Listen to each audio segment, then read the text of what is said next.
हमारा के छोड़ रे सखी दशहरा संगे सुते भतार सब तीन रखले बाटे रे सखी सुना। हमारा के छोड़ रे सखी दशहरा संगे सुते भतार सब तीन रखले बाटे मना सब तीन रखले बाटे त दिन रात करे ही ढोढ़ी चाटे भतार सब तीन रखले बाटे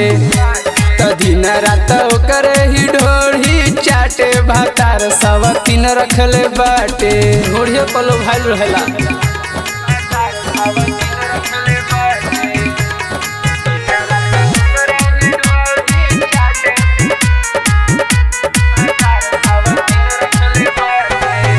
जाने कवन जादू सावतनिया कैले बाटे रतिया में हमारा संग कबो नहीं सटे रे सब जवानी जियान होता। जाने कवन जादू सावतनिया कैले बाटे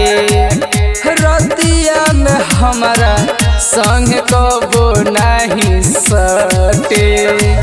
बोले नी कुछ लगे हमके डांटे भतार सब तीन रखले बाटे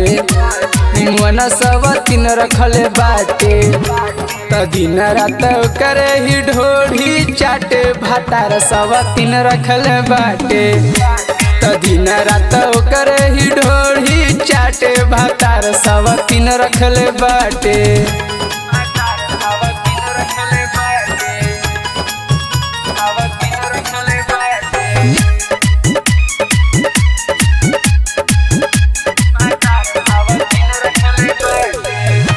जात बानी खोजे